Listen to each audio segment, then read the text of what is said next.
3, 2, no, Jackson. Hey, I was about to go. Hey, take it easy. Take it easy. Nah, yo. All right. Welcome, guys, to another episode of Four Winds Poddy. We're here with the Toko Bills. What's up, Toko? Good evening. Good evening, Right, sir. this is our Good first evening. guest. So I'm very excited and I'm keen to get into this conversation.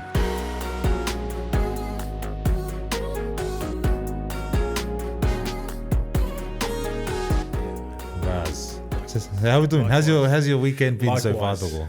It's been a great weekend, man. Yeah? And can I say it's good to see you, man? Right. It's always very good to see you. you, man. It's good to see the Teaupa brothers, man. And we're here to share the love on a special occasion, man. And, you know, Back at this same house out of all places, huh? yeah. Yeah, this is where all the magic happened growing up. Right? A lot of memories in this house, man. Good, Yeah. bad, up, down. All right, Dogo. Today I'm wanting to, get a bit of who Bills is. Yeah. Get a bit of your story, Shana. For you guys who don't know, me and Bills, we grew up together, so he's like my day one. Pretty much since early primary days, Yeah.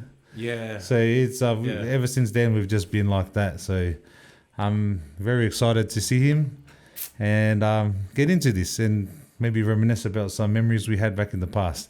But I'm gonna do a quick little icebreaker. Okay. So I'm just gonna give you quick fire two items, and you're gonna tell me which one you like, one or the other. Okay. All right, set.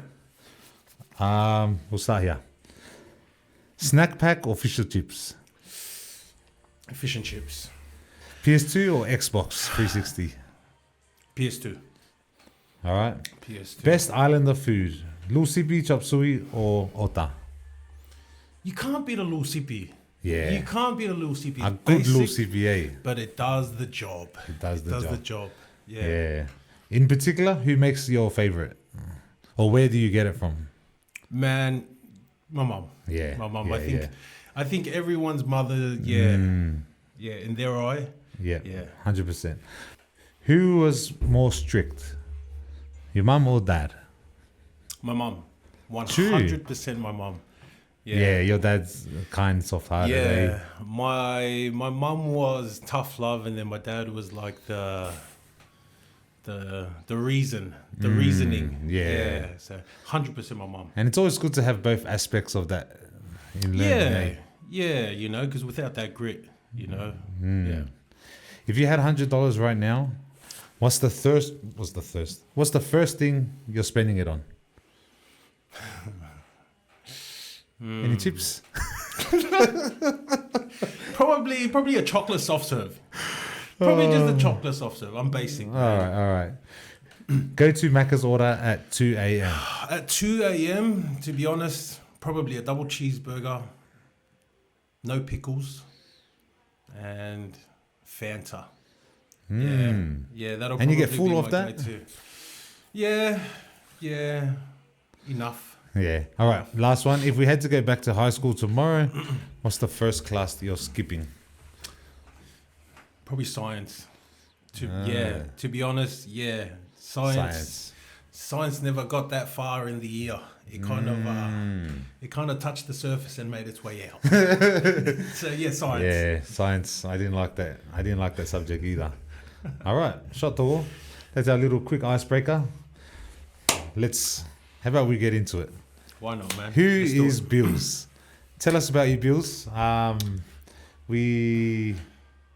Like I said, we grew up. But the reason why I didn't say from nappies is because you first lived from New Zealand. Yes. Is that right? All right, Tell us, when did you first come and what was that transition like, if you remember much of it? So, Bill, I am the son of Mele and Vaitankina. Where I come from, as Webster mentioned as well, I was born in New Zealand. And where we came about coming to Australia, believe it or not, we came to serve. We came to serve. We came on the dream of my mother to serve God. And she made it at a very late stage in her life, but she made it. And so most of my life, I've grown up here in Australia. I don't remember much from New Zealand. And Yeah, we came from the Seventh-day Adventist Church. We came here to study, so we set up in Avondale, and then, you know, going through the journey of Avondale and coming here and finding the community, the Seventh-day community here in Sydney. That's where I stumbled upon Webster here and Lisha and the Taupa family. And ever since then, the rest is history, man. So look, I'm just a kid from New Zealand who made his way over, and yeah. But that's awesome, eh? Yeah. Like most people, when they move countries, it's like for better living, you know, Yeah. to make money, to support the family back home or whatever. Yeah. But just seeing what your parents came here for is crazy. Like that just shows the kind of serving heart that they have, you know? No, 100%, man. Right. And, you know, even just growing up as well, when we first got here, we never understood it, you know, because to us, you know, we were settled and we never understood why we came here to Australia, you know, up until just growing up, you know, it makes more sense to me now why we are here. And I'm all for it, man. I couldn't see my life anywhere else. Nice. To be honest, yeah. So what were you doing in Avondale? Your mum was studying there? Yeah, mum was studying there. So mum took up a course in theology at Avondale College. And look, shout out to everybody in Avondale who is going through that journey as well, because it's tough, eh? Yeah, yeah. Webster and them have gone through it as well. But yeah. It's not only on the person studying, but for the whole family, eh? Bro, the whole journey is just a journey of sacrifice, bro. And, you know, it's a real test of faith as well, too. You know, whether you're willing to serve. Yeah. You know, yeah. That journey really like it shows you if you're ready for it or not, too. Yeah. And it also builds too. So we were just grateful to be a part of my mum's dream, and my mum's dream was to just come here and serve people, serve the community, serve God. And I'm a byproduct of that. Bro, I love that. Because your mum and your dad, bro, they're honestly the most loving and caring people I know. Because I remember even when we grew up, we used to come sleep over up in Avondale all the time. Yeah. After church, I remember I always get you to ask my parents if we can come sleep over. We'll drive the 2-hour drive up to Kurunvong. Yeah. Bro, those were the days, bro. And whenever we got there, your mum just treated us like her own kids, bro. Yeah. She always made sure we were never hungry. She fed us heaps, bro. No, likewise, man. Likewise with your parents too, man. And you guys have been through the Avondale journey as well, man. Yeah, bro, yeah. Yeah, you know, your father being the man of the community here in Sydney, in our community. Yeah. Your father definitely paved the way for a lot of people, man. So it's a journey, man. Yeah. But so we're both PKs. well, yeah, We're we're both PKs. PKs. Yeah. Pastor's kids, eh? Yeah, man. Nah, that's cool. That's cool. So we grew up. When you first came, the church was actually located in Lakemba, eh? Yes. Those, man, when I think back to those memories, what's some memories you can remember? What we used to get up to as boys? Man, to be honest, if I was to, my first memory of you and Elisha, like Tell us. the good memory, The good memory, memories. yeah. You know, even with my memory being as selective as it is, I remember the first time we met clear as day, bro. Swear. I don't know if you even remember. Tell me, and I'll see if I remember. It was at Concord SDA the first time we met, and it was for William Wyler's baptism. Ooh, yeah. It was even raining as well. And so, you know, me being the new kid on the block, you know, very shy, very timid, don't know anyone, we're in a new country. And we come out of our cars and we're the new family. And as we're approaching the foyer of the church, there's this little kid that comes running out. You know, there's this little kid, he just comes charging out. And I just thought, oh, there's Fijians here. and as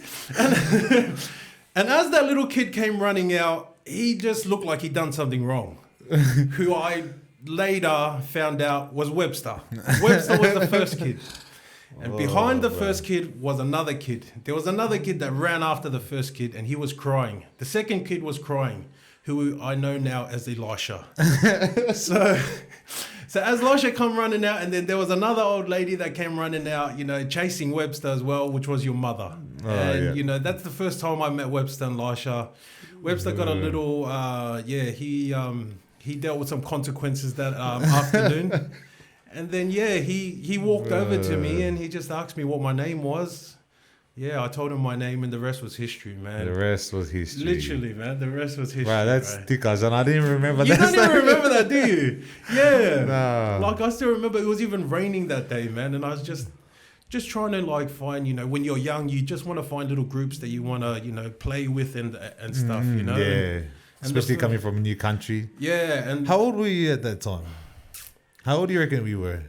I reckon I was probably 8, 9. Yeah, so I was very quite young, man. And the first 2 kids that I saw from our community was Webster and Lasha. And like I said, man, everything that happened after was good. It was good. Bro, there's the kind of days where, man, those memories are crazy, eh? Yeah. Those are like, I always love looking back at those videos. Like those Pathfinder, those old Pathfinder videos, the Lazarus play, all those. Just everything, everything, and even do you remember during that time there was Bebo? Not the Bebo. The Flashbox. The Flashbox. Sean, what was your Flashbox at that time? I'm not gonna lie, it was shorty like mine. Ooh. Oh, like it was just. it was just some of those. Oh, and you remember we started making our own skins? Bruh. Come on. Remember when you had people making your skins for you? And then how about when people were fighting over the top 16? Oh, not the top 16. Not to send me a heart. You only get 3 for the day. Bro, I actually miss Bebo, bro. And you remember how there was always a competition, like whoever had the most hearts? Bruh. Oh. That's crazy to think back of those Bebo times. It was a funny time back then, man. Do you ever remember the shop that opened up next to the church? The ball guy ran out of business. The ball guy, because of the little kids from next door. For context, our church is located in Lakemba, and right next door to it, there's like a little factory or something. Yeah, it was just like a little warehouse. There's like a little warehouse there. And some Indian couple decided, all right, let's make a little lolly store. Yeah, lollies. Lollies. And then they didn't know that there's a bunch of Tonga kids that would just walk there. And I swear, everything that we went in there, everything was in the pockets. Everything. As soon as the loto tuku, as soon as we had our last closing prayer for the Sabbath, that shop, man. Thank you. Thank you for your service. Thank you for your service. They ran out of business real quick. Thank you. This is the little kid. This is the corporate right here. This is the kid over here. Bro, these are some funny times. With the Toko Nella and Mote and that. Mate, funny times. Bro, we had a funny crew. I swear, remember we used to walk up the road to some flats and just kick it. Yeah. It's funny the things that we used to get up to when you look at it now, but it cost us nothing. Exactly. But we were so happy. We were at Lakemba. Not long after that, we got the land at Four Winds. Yeah. Do you remember that? Yeah, Lakemba is like a story. If you're from Four Winds and if you go far back enough, there's Lakemba and then where you guys originated to. Yeah. Do you remember that little house in front of Four Winds? Yes. Bro, because on our previous episode, I was talking about our Four Winds where our church was built. Before the church was ever built, there was a house that was around the front of it, eh? Yeah, like the house of the block. The house of the block. Yeah. It eventually got burnt down, but at that house, we used to come and sleep there. Yeah, man. We used to watch. I remember, it was just a madhouse, and everyone, all the kids, the parents, and that would just come stay there, and we'd pretty much stay there the weekend. Every weekend, we'd always be there. Every weekend. I think we're all just happy and intrigued to have a space where we can just be free. You know what I mean? And even on the weekends, as Webster mentioned, we all moved to Four Winds and we were there at the very beginning. What I remember of Four Winds to me is the white picket fence along the front Yep.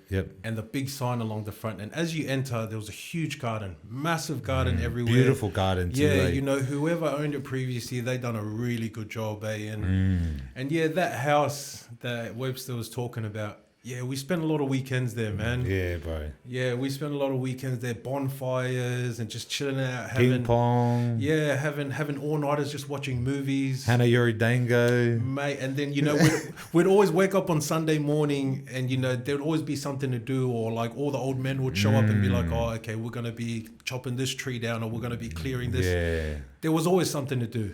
It was fun, man. Yeah. It was fun. Bro, what, like, does it trip you out when you come to Four Winds now and you just see what it's like now compared to back then? To be honest, it doesn't trip me out, bro. In a good way, though, because if anybody knows your father and his ministry and how he leads his ministry, I'm not surprised that, you know, Sydney Tongan is in the position that it's in now because of your father, bro. It's his ministry, man, and it's definitely God's leading, you know. 100%, man, and you know they've done such a great job there. There's good community there, but look at what has happened from Sydney Tongan. Like even just look at the community as a whole. How many branches there are now? Because of the one, you know, like it's crazy. It's growing, man. So yeah, to answer your question, no, but in a good way. Yeah, bro. Like, we I'm were not just surprised, talking man. briefly about it, but what about the surrounding area of it, Leppington? Yeah, Bro, when we first got there, it was just all bush, eh? it was literally all bush. Like we're saying, there was probably a handful of street lights back then. The infrastructure's completely changed now. Yeah. Like you have Edmonton Park and everything all built and everything like that. And you know, just driving back now on this weekend and looking back at it too, I can't help but smile. Yeah. I can't help but smile and just like it's a good feeling to see the community where it's at now and the outreach that they're doing as well within the community, man. It's good, man. Yeah, it's definitely a blessing, Like bro.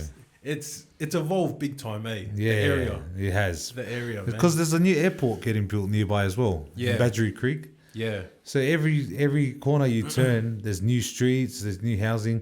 Even on George Road itself, you see that new building area that they're doing. Yeah. Yeah, bro, it's crazy. So it's crazy, the development. Yeah, so even if you look at the time where, you know, when it did happen and it started, you look at how much of a blessing it was now. Yeah. You know, whoever's vision it was or whoever found that back then, you know, kudos to them, man. Kudos to you guys, man. Like it's awesome. It's a great place now, man. One day, like we briefly spoke about it, but one day I actually want to get my dad's story on the full development of Four Winds. Mate, you Bro, have to. because the thing that trips me out is when the land was purchased in 2006 or something. I think it was 2006. Do you remember we used to rep that YBS ballers? And we took that picture and there was like an abandoned car at the back. Yes, there was. And we took that picture. It was all bush at the back. So when we first got that land, there was no development in the area. There was no plans of airport. There was none of that. No. So you can imagine the price of the land was a lot less. Affordable. But right now, with the development, with the airport nearby, it's crazy how expensive it's worth. 1,000%. Yeah. Bro. Yeah. So that you can see that's like God is leading, because if we had waited another 5 or so years, 100%. imagine the difference it would have been. Yeah, just going off what you said, man, you know, for that location to be found back then for its purpose, like it's nothing but a blessing now to the community, eh? Like it's awesome, man. You know what? Kudos to Webster's father and his family too, man. They do great things in the community, man. And yeah, we just love to see it, man. And we love to be a part of it. Yeah. It's all God, you know? It's all God. 100%, man. 100%. All right. Let's talk about a few years later, we get a bit older. You moved school. You moved to Belmore Boys. Yeah. Tell us about your experience going to school in Sydney, high school in Sydney. So, we grew up in the Central Coast, and after my mum finished her studies and she became a pastor, we moved to Sydney, and I went to Belmore Boys. If nobody's aware of where Belmore Boys is, it's in Bankstown, and it was a very contrasting experience for me because I grew up and I'd done my first few years of high school in a private school, and when I left that private school and I came to Sydney and I had enrolled into into my first public school in high school, it was very different. It was a very different experience because it's two different levels of order, you could say. Yeah. You know, in the public schools, it was a very interesting perspective, man, and it was fast. When you were going through school at Belmore, did you know what you wanted to be when you grow up? Or were you sort of just wanting just to finish school and then see wherever that takes you? I don't really think you think that far when you're a young man. You just want to do what the toko's doing, or you just want to do what the bros are doing, or you want to just go hang out at the park where all the boys are. Yeah, man. And I think we did go through a phase like that where we were just hanging out all together, whether it be here at my house or at the hati in Mila. Yeah, we've done a lot of hanging out. Yep. Fellowship. We've done a lot of hanging out. Like Webb said, we've done a lot of hanging out, man. Good times. Yeah, we used to get up to no good, but I guess it's just a phase that people go through. Because we had time. Because we had time back then and we had no obligations. Back then, we thought in our little heads, like, man, it's just us. We're going to do whatever we want. You know what I mean? We never really thought of the consequences. It was just like, it is what it is. Whatever you do, I'm going to do it with you, bro. That's you right. Know? True. It's like because we grew up since young together, when we started to drink, when we started to do drugs or whatever it was, we wanted to experience that together, like go through that journey together, eh? 100%, man. 100%. And you know what? Even what Webster's mentioned as well, that's decisions that we made as kids on our own initiative. Like, that doesn't fall back on the way that we were brought up. Exactly. That doesn't fall back on our parents, you know what I mean? And I think that's very important that people know. We made our own decisions and we laid in the bed that we made. When you look back at it, it's funny, man. It is, man, because I feel like, without those learning experiences in our life, we would always probably have that thought of, what if, we could have done this, we could have done that. And then we might have started exploring it now. We can't explore it now. See, all our exploring is finished. Yeah, Dora the Explorer. The exploring is done, and the boots are out the window already, mate. We just got pointies on now. We've got pointies and our ties ready. Yeah. I guess that's a positive way to look at it, eh? We experienced it. We seen for ourselves that there's no good, it's not a good outcome. Yeah. And so, we've chosen to not go that way, and you can live life more clearer, and it's just life is more fulfilling when you focus on things that matter rather than these things things of this world. Yeah, but I think, if there was one takeaway that I could take from my upbringing, even with Lisha and Webster and even, Nels, all the other boys as well. Yeah. If there's one thing that I can take away from the past that we lived and all of our sewing and all of our chilling out is we were loyal, bro. Bro, 100%. Yeah? Yeah. We learned things that, helped the next phase of our life be a little bit easier, like being loyal to each other, you know what I mean? Yeah. And then that trickles down to like being loyal to our kids, being loyal to just any aspect in your life, just loyal and just trust as well, trust towards each other. Because look, even now, we might not dabble in the things that we used to, but I trust that you'll have my, best interest at heart. likewise, 100%, bro. you know? 100%. So that's cool. That's And a good even takeaway, yeah. even during that time, I remember we used to dabble in whatever we were dabbling in, and like we're just in the moment, we're just enjoying it, like making the most of that time and having fun. Yeah. And then you would ask us, well, imagine what we'll be doing in 10, 15 years time, and we are here thinking, bruhs. No, but we weren't thinking that far ahead, We were just having fun. We were just kicking it. We're still young. And you're here, like, your mind you're always thinking ahead, Your head was always screwed on. You always had a plan. You always knew that this wasn't it.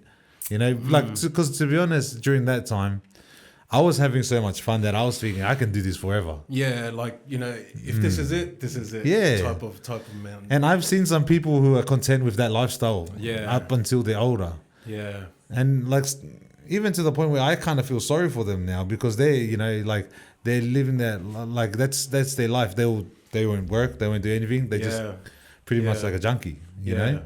Yeah. But your mind was always, onto it. Your head was always screwed on. What do you think it was? Like, what was the main driving factor? I don't know, man. I don't know. But whatever it is, I'm grateful I have it. I'm grateful. I'm very grateful I have it. Do you think man. it's your dad's work ethic or what do you think it was? I don't know. I've always been interested and intrigued in learning.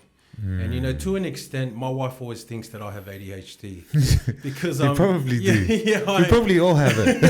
Because I get very bored very easily. But when I lean in, like we go all the way in whatever I lean into. Right, 100%. I don't know. I think growing up the way that I did as well, and being as big as I am, I've always had people tell me, "You can't do this." You can't do that. You're too big to do this. You're too big to do that. You can't do that. You come from nothing. Yeah. So when you hear that enough, there's only two ways you can go. Yeah. So I think I have always had it in my brain like, okay, if you think I can't do it, can I do it? And then, like, can I do it? Are they right? Are they wrong? Can I prove them wrong? Yeah. So I never moved out of spite, but I always just thought, okay, what's next? What are we doing now? What are we doing? But it's always a driving factor to prove those naysayers wrong, eh? More so, yes, but more so prove to yourself. Yeah, true. I am. When they talk, it's okay, but I never consider it to an extent where it's going to affect me. I always just think, okay, cool. Maybe I can do it though. Yeah. Maybe I have the ability. Maybe I do have the ability. And then I act on it. So I don't know. I don't know where that mindset has come from, but I've always had it. Yeah. And I'm grateful I have it, man. Bro, that's ticker. I've always looked up to you in that aspect, the way that you had, your mindset was always on, you always had a bigger plan, bigger goals. It wasn't just what we were doing, you're always thinking 10 steps ahead. That's because God has a bigger goal for all of us, mate. God has a bigger picture for all of us, bro. Right, 100%. 100%. And whether we all live to see the potential or the bigger picture that God has for us, man. I love to wake up and think every day, it's a new day. Yeah. What blessings can I be today rather than what blessings can I take? Yeah. That's cool, Togo. I love that. All right. Talking about all the kind of mindset you had, why don't you tell us about your first business you started, Tokocon? How did that come about? And when did you start on that thing? Yeah, so Webster's talking about a building firm that I started during my apprenticeship. It was, eh? That's crazy. Yeah, I started it during my apprenticeship. So Yeah. as I was growing up and I started working, I began my carpentry and joinery apprenticeship, and I had done that for about 2 to 3 years. But in the 2 to 3 years that I had done it, you know, I just love to talk to people. I love to network. I love to see what you do, you know, vice versa. And yeah, being in the construction scene, I just used to love talking to people. And where that came about was we had a job in Wollongong.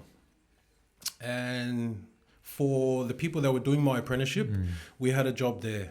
And I got a phone call one day, like out of nowhere, probably just from a contact that I had just met on site.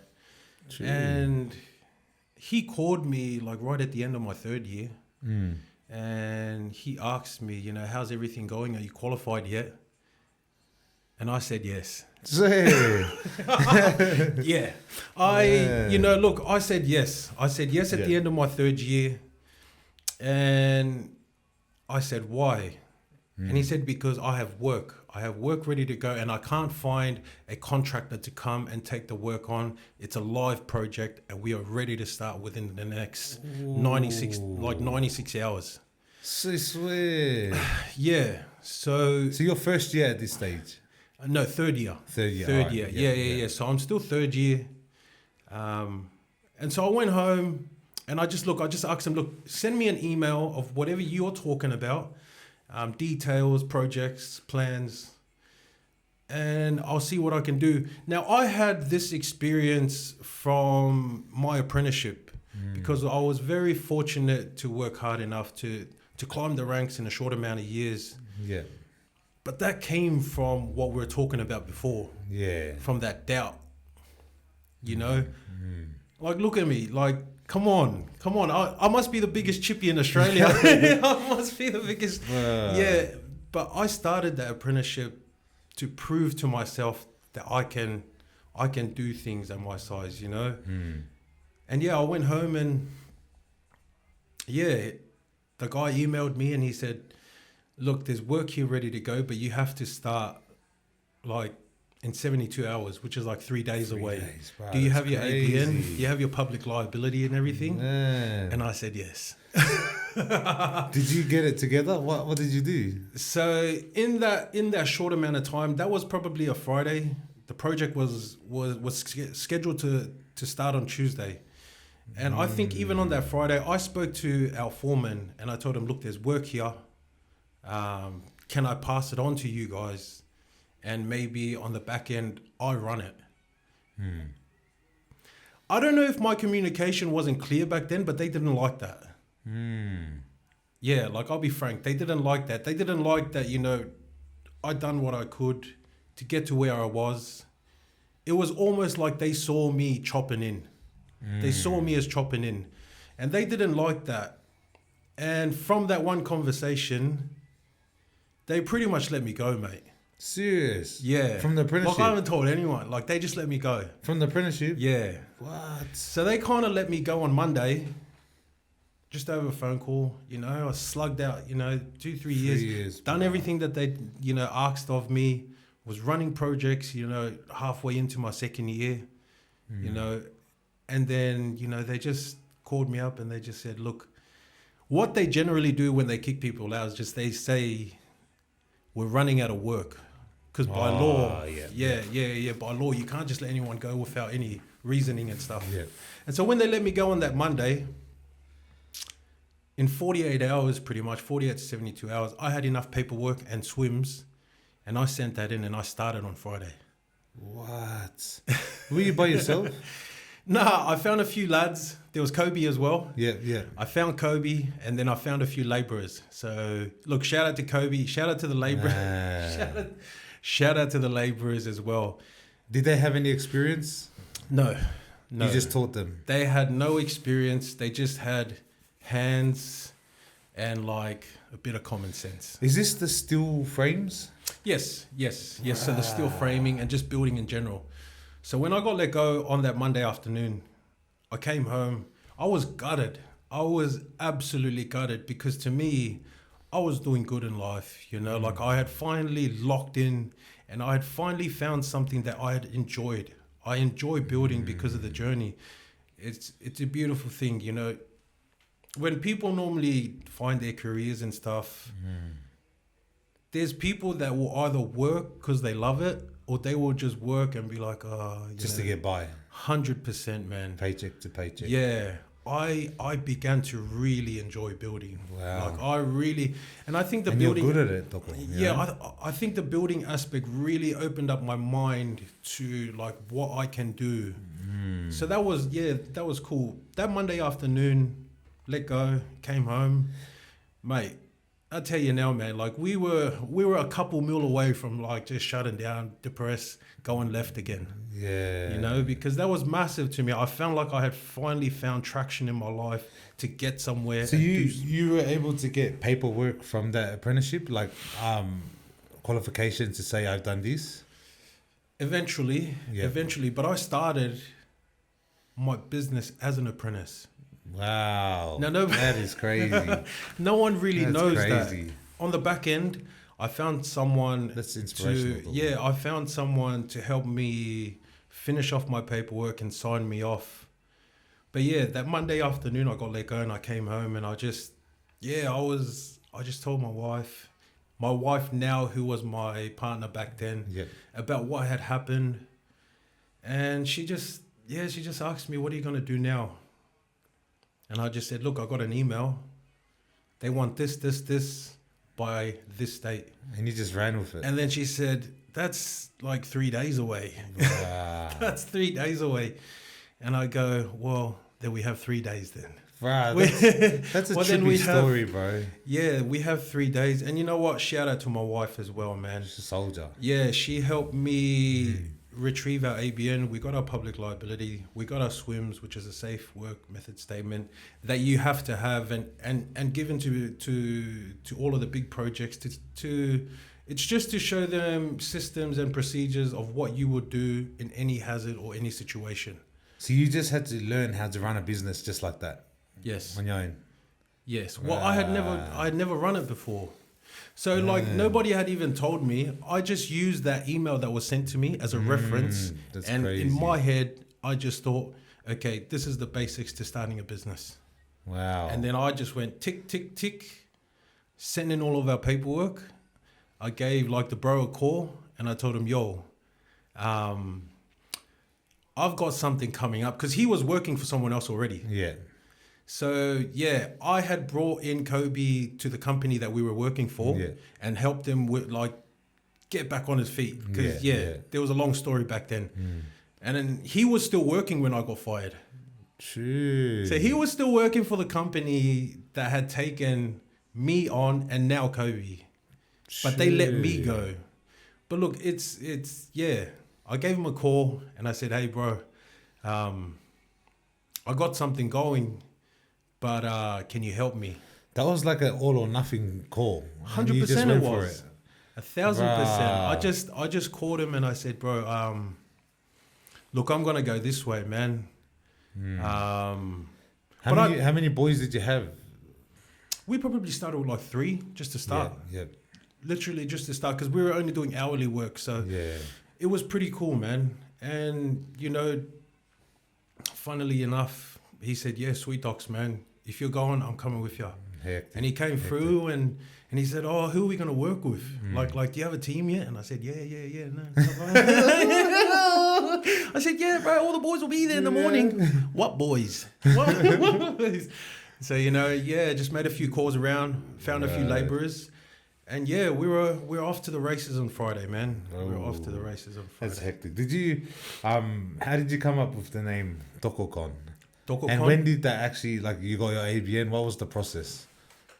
I think the process is very, very, it's a basic process. If you go online, they've got all of the application forms, everything there that you need to do. Yeah. Where Tokocon came from, I laugh at it now, because Tokocon ultimately ended up being TC Group. Yeah, but where Tokocon came from, the vision behind Tokocon was I wanted to create an opportunity for my tokos in construction. Hectic. That's literally Toko construction. Yeah, like that's literally where it came from. If my tokos needed an opportunity and I had it, I'd give it to them. You know what I mean? And mad. yeah, my lane was construction. So that's where Toko construction was born, man. And then he moved to, did you say TC Group? Yes. So it moved to TC Group because when we were in Sydney, it was working out well. Yeah. But to be honest, it died because of me. You know, I made a wrong decision. And yeah, that was I made a wrong decision and it was ultimately just, all my fault, man. And I take full accountability for it, man. I think jumping in the deep end, it was good, but it was a great learning curve. Yeah, for sure. Because, say for instance, you go from resources being like this in terms of return on wages to the resources growing. I was never taught how to manage money. Yeah. You know, and I'm a little brown kid. I don't come from no silver spoon. So, you know, when I started seeing the value and the worth and the return that I got, I was silly with it. I'll be dead set honest. I was silly with it. I took advantage of it. And in not too long, I blew it, man. I blew it. I done what I did in terms of I didn't manage anything properly. And it was a little bit deeper than I expected, man. But you know what? I jumped, and I learned my lesson, man. We took on a project and I think I could have managed it. I could have managed it better, you know. I managed it in second person, so to speak, and brought people on to look after it. And I think the outcome, wasn't to the standard that I had previously seen from other managers that I'd worked with. Yeah. But that's my fault. You know, I should have managed that better. And then, we shut that down. Yeah. But, the lesson that I got from that helped me build TC Group. And, man, we ran with it, man. Yeah. Bro, 100%. The lessons you would have learned from that's just pretty much starting a business from scratch, you know? From scratch? I didn't even have a scratch. Yeah, there's no scratch. I had nothing to you scratch back then. You just had an email, mate. I had nothing to scratch back then. Bro, you were pretty much faking it until you make it, you know?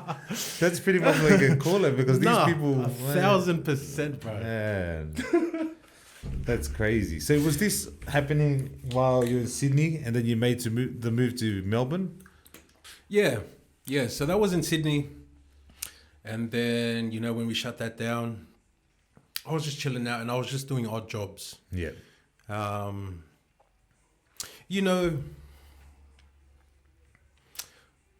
when I shut the Tokocon Sydney down, man, that's where I fell into a hole. Like nobody knows of the hole that I fell into, but really? that's where I fell into a hole and I blew up to 250 kilos. True. Yeah. That was when I was at my biggest, man. Like it hit me real hard, man. It hit me real hard and I didn't take it well. So like there was a year there after it where I just blew up. Like I was 250 kilos. Wow. Like, I was just, I was out for the count, man. Yeah. And I sat in that despair for a while, man. And I just literally just went off the face of the earth and just, I took it on the chin, man. But I was also, I was depressed, bro. Yeah. I was depressed. I was like, bro, this ain't it. And then, you know, in that short time that I had off, my wife actually had to work. Like that is the biggest dig for me. Like that is the biggest, that's the biggest learning curve. Like putting my wife in that position. Because as a man, you sort of want to be the provider for the house. Eh? We have to be. Yeah. Like, you don't, and that's biblical as well. Exactly. You know, you don't want your wife to be doing the work and you're just, you know. I think if a man is prepared to be a man, then he first and foremost is a provider and protector. that is our obligation on this earth, you know. Yeah. And so, you know, for me to be in that pothole, and my wife to say it's okay, I'll go and work and support us. Like, man, Your ego must that have sent taken me a hit. deeper, mate. Oh, man. There was levels below how It's deep I just was, going and I just down, went yeah. even deeper. I went even Yeah. deeper, and you know, that was definitely a crazy phase and a period in my life that taught me so much, bro. Not Yeah. about me, but about my wife. Wow. My wife today. Mm. That's why, like, I give her big praise, bro. Mm. Like, I give her big props to my wife because, man, she could have left me in the hole, closed the well, and ran for the hills, mate. Yeah. You know, but in that time of despair as well, and we weren't married at the time. I don't know. I just had a brain snap one day, and I just said, you know, I realized how deep I had gotten and how much my wife was doing for me, and I never mentioned anything. And I said, you know, I'm gonna marry her, bro. And when you know, the day that I said I'm gonna marry her, and we're gonna start taking that's when the changes in my life started happening. So this was all before you got married? Yeah, this was all Wow. before I got Tokocon, married. all that stuff? Yeah, man. Like there was, Wow. like I had year off, and then I went and spent some time with like with my parents as well. I went and spent some time there too. Came back and forth, and just that loyalty from my wife. Yeah. Like I will never forget it. But because she chose to stay, she was the reason that I got back up again.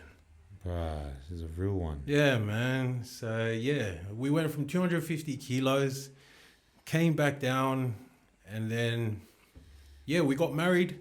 Yeah. We got married, and Webster and Lisha and Nels and Vea, everyone was in my line. Yeah, 100%. Yeah, we had a great day, man. I wasn't back up in terms of finances and resources, but I had my life back. Yeah. Like I had my life back. I was back down to less than 150 kilos. Wow. And to some people, they'll probably be like, wow, that's humongous. 100 kilos lost though. Yeah, but I've always been a big person and I can carry my weight. So, we got married shortly after Tokocon. Yeah. And then, out of nowhere, we ended up in another state. In Melbourne. Yeah. Man. Yeah, man. That's a crazy story. What was it like moving from Sydney to Melbourne? Moving to Melbourne when you have spent the more memorable part of your life in Sydney, big change. The biggest change for me was the pace. Yeah, like the pace of living. Like here in Sydney, it's fast. Like it's fast, but it's just normally fast. Like you can't come and be like, man, it's so quick here.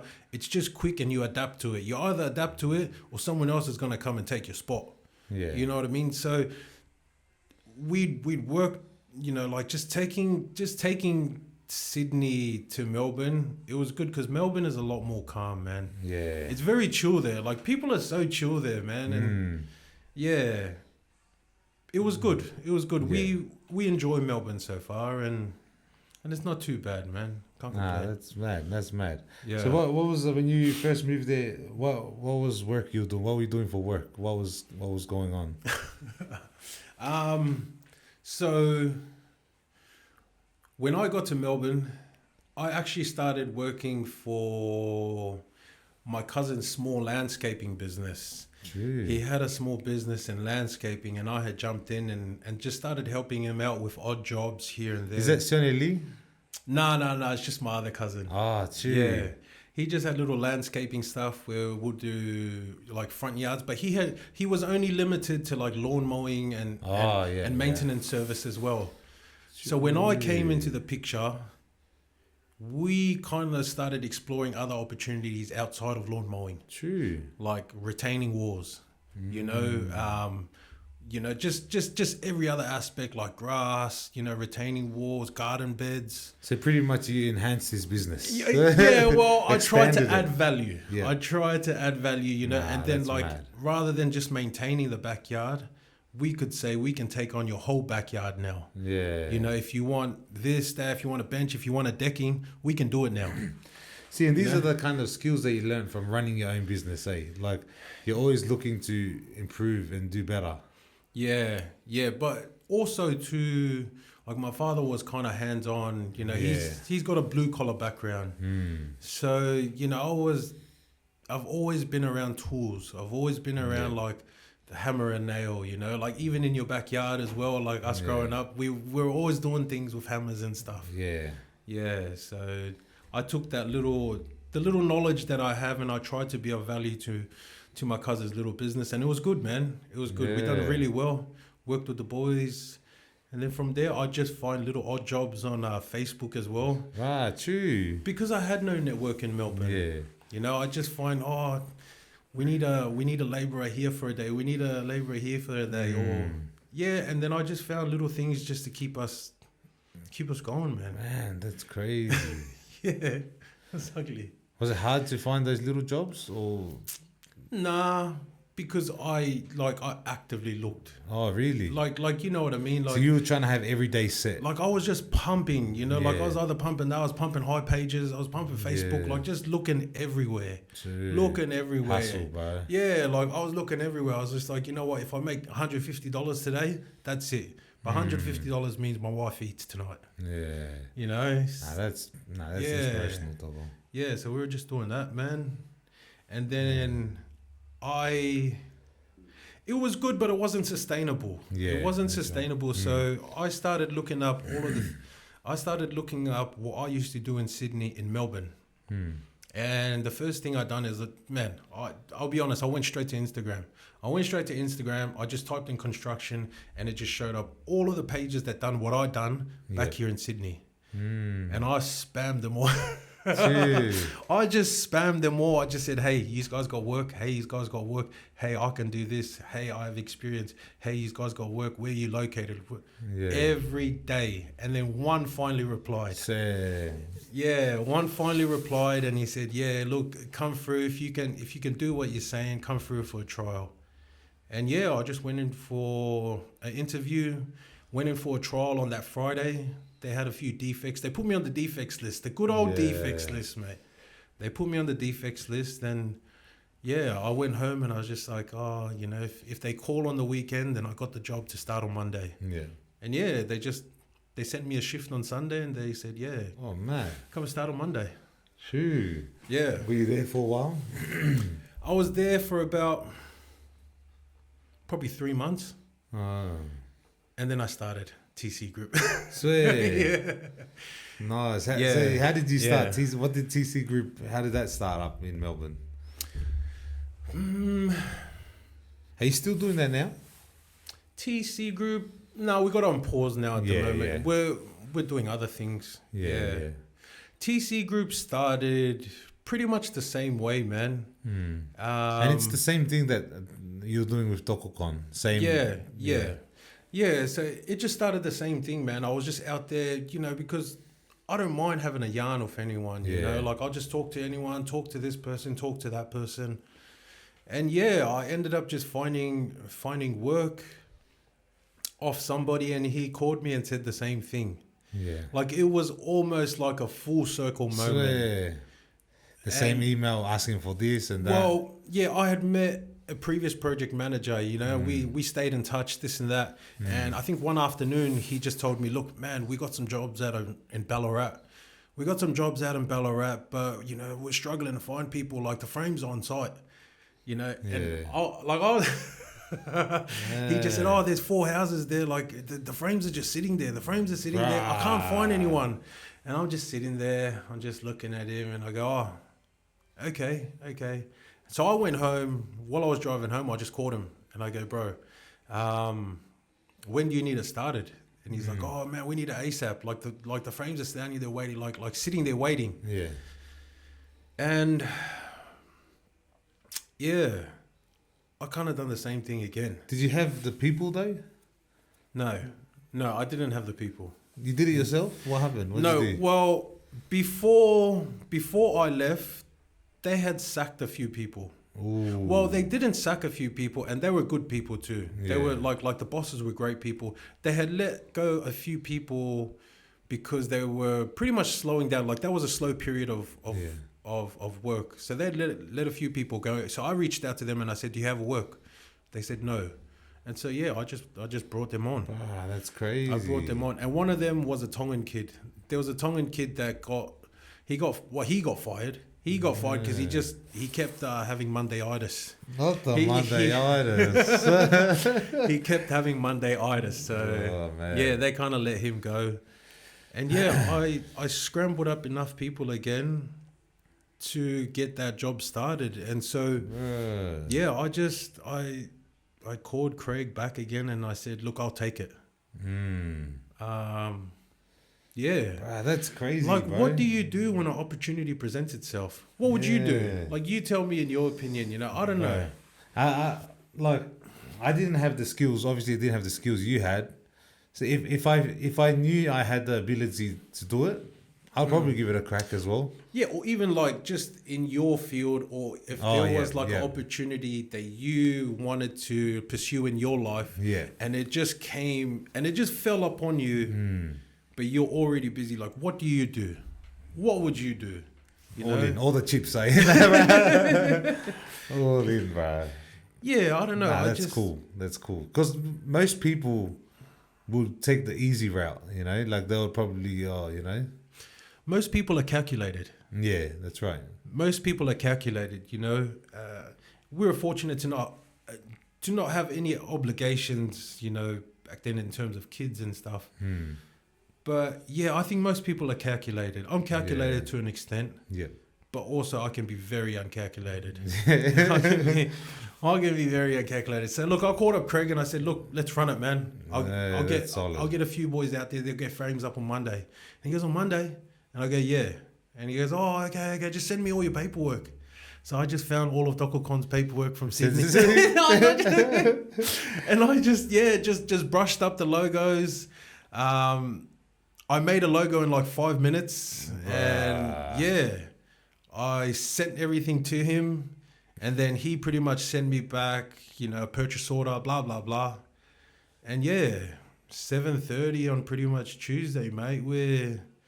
We're chalking lines on a concrete slab, mate, ready to go. Did you just get the job done? Yeah. We got the four jobs done. Ooh. But it was hard because even when we'd taken on the four jobs, I'd already caught around and I had about 3 or 4 guys already. Yeah. But as the jobs were going, there was no work after that 4th one. Oh, no way. Like nothing guaranteed. Yeah. You know what I mean? That's what happens when you begin this journey, true. But I didn't tell the boys, man. In my head, I just thought, look, if we do a cracker job here, they're going to... God will find us on the way. Yeah. The blessings, he'll heal my heart, man. And so like even by the second one, by the third one, we started the third house and still nothing. And that's the pressure that the people don't see when you have to run entities in construction, especially. Like workers can go home and just fall asleep and it's okay. If you're in the void in terms of being the business owner, once you get home you got to make sure that there's work lined up for your guys, and I take the responsibility. Like, I don't take it lightly. Having someone rely on me. Because just like how you have to provide for your family, they have to provide for theirs. 100, bro, 1,000. So bro. you're what it's where it's coming from. Yeah, man. And you don't want to do anyone dirty, eh? Nah, man. I guess that's just the construction game, eh? Yeah, man. Because it's very common to hear those words that you mentioned earlier. There's no work, or there's nothing on, mate. And as we were progressing through the third one and we started the fourth one, I still had nothing. Bruh. Like, I still had nothing, and I just like the way I saw these 3 guys, like they're really willing to take the risk with me. Yeah. Like, you have to do something about it because these people have families, they have mouths to feed, they have bills.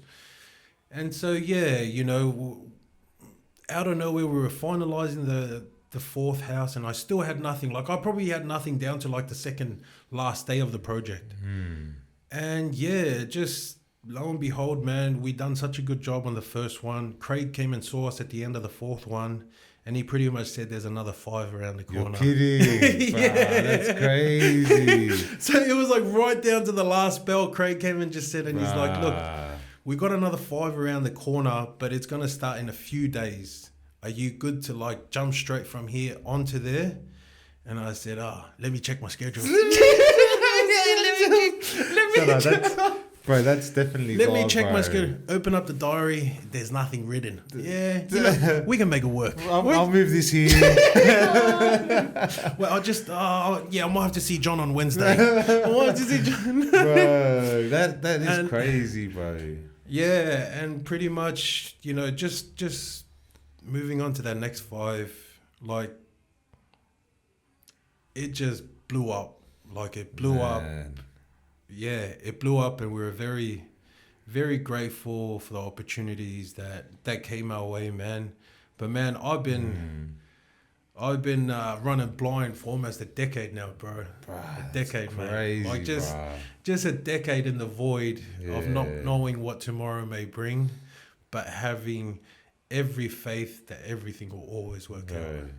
That's inspirational, Doggo. And that is faith, you know. You trust in God. We grew up as pastors' kids, so we see faith firsthand, you know, from our parents. 100%. So when we see the kind of faith that they have, it's instilled in us. So when these kind of opportunities arise, you know, we know who's on our side, so we're going to take that gamble. Bro, 1000%, man. Exactly what Webster was talking about. And, you know, even though I'm not as strong as I am in my faith journey and with Christ as well, to me, business is faith in action, bro. Exactly, bro. It is true. It is. Like, just the way I was selling it with no guarantee, like, give me a definition of faith, mate. Yeah, that is faith, bro. That is faith. Yeah, so, you know, to me, business is faith in action, but it's just like a lifestyle, so to speak, you know? Yeah. Like, I don't know what tomorrow is going to bring, but I have every intention of waking up and making tomorrow mine. Yeah, you bro. know? Yeah, good That or is bad. crazy. Good or bad, it's going to be a good day. Yeah. Yeah. But that's honestly a crazy story, bro. And it's honestly inspirational. I know someone's gonna, you know, be inspired with this story for sure. No, and and pretty much after those 5 houses, you know, just work. Next thing you know, we have just under 10 guys. We're running jobs, man, and I was down, and we're back, man. We're back, solid, bro. And with TC Group, I bring it back because I felt like I had unfinished business with myself. Yeah, not with anyone else. I didn't move in spite. I just said, Bill, I seen what you could do back there, but I think you can do more. Yeah. I think you're not done. There's a lot more that you can do, and there's a lot more you can be, man. Bro, that's hectic. Yeah. And that's mad. Yeah, and I done all of that like this size, man. Exactly. As big as I am. Where's all those naysayers now? Like I never, despite my size and stuff, I never look at it. Like I've always moved this big. I don't feel it half the time, I'm not going to sit here and be like, I can be better. Wow. It is what it is. We're just rolling with it now. Nah, we're rolling with that's it. mad, though. All right. What are is there anything that you're working on at the moment, or what are your goals? What are your goals for, I'll just say the next 2-3 years? Honestly, my goal in the next 2-3 years is just to be a good father. Oh, nice. Yeah, to be a good father, and that's upcoming as well. So tell us the news. What's the news? Yeah, man. So me and boss, we're gonna have a baby in January, man. So I'm happy as for you guys, man. Yeah, so congratulations. We're pretty grateful with that, man. And we always believe, and we've always wanted that in our life, But it's all in God's time, man. Yeah. True. You know. But when I listen to your story and see the way that you navigated through all these challenges and everything that was thrown at you, and then to now expecting a little one in the new year, bro. That's God's plan. You know, we don't see things, 1000%, bro. but God sees the bigger picture. Bro, I'm so happy for you guys, man. Yeah, like maybe when we wanted it before, maybe he Yeah. was like, maybe you're not ready yet. You know, maybe you're not ready yet. And, you know, it's funny, man, because at the end of last year, I just started coming around back into my spiritual journey and just learning more about my faith because, just learning more about my faith. And, you know, me and my wife, we had a prayer one evening and one of the things that I had mentioned was like, okay, like, where do I go now? Like, God, you know, like, give me a sign. Like, I want to learn more. You know, I'm leaving it up to you, you know, like, give me a sign. And how funny things work. You know, we found out Kasa was pregnant the next few weeks. So to me, that was God's sign. 100%. You know, he was doing the, okay, do you want something? I'm going to send you, it's your time now. So it's almost like he didn't give me a sign, but he gave me a son to maybe teach me who I need to be to become the person I need to be for the next journey. Amen. For the next phase. True? That's it all. 100%. You know? So like rather than him giving me, you know, something, he blessed me with my wife. He blessed me and my wife with our son to be, and I feel like he is going to tell me where I go next. Bro, that is crazy. Yeah. And that's something that I'm looking forward to, though. Yeah, man. You know, when baby comes around, I'm going to come to Melbourne. For sure. I want to come visit, you know. And no, for sure, man. You got to give me some tips too, mate. You got to give me some tips too, man. How are you finding it? Yeah, bro, I love it. Eh? You love it? I love being a father, you know. We spoke about it earlier, and I was saying that, like, when becoming a parent, it just teaches you more about life. It makes you appreciate your parents a lot more. Yeah. It makes you appreciate God a lot more.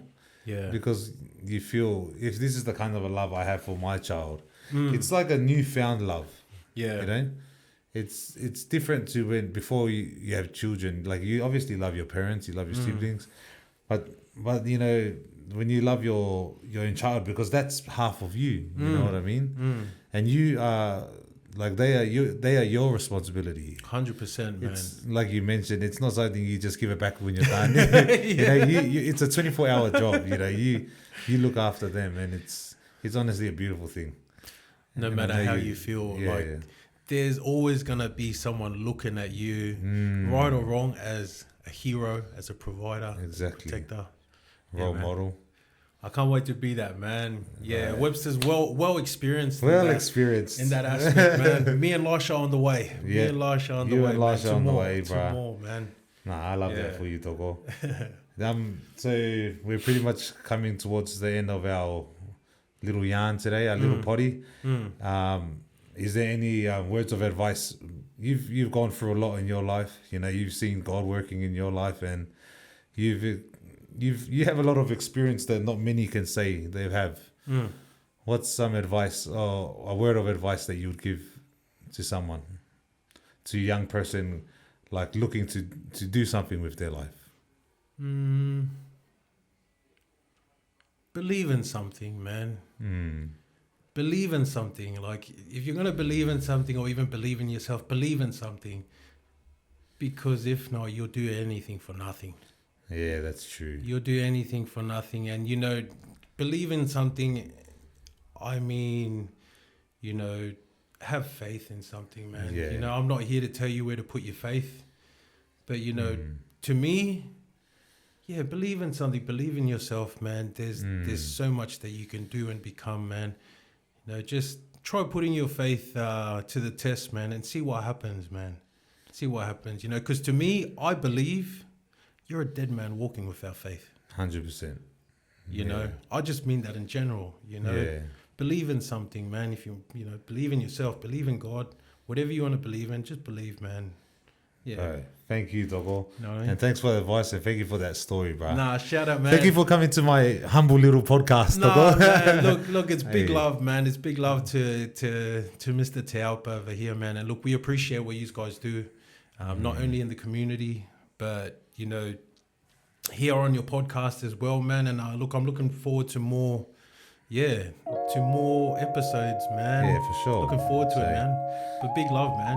Shout out to everyone and shout out to Webster. Hey, that's us. Yeah. Love you, Togo. Love ya. Thanks for coming on.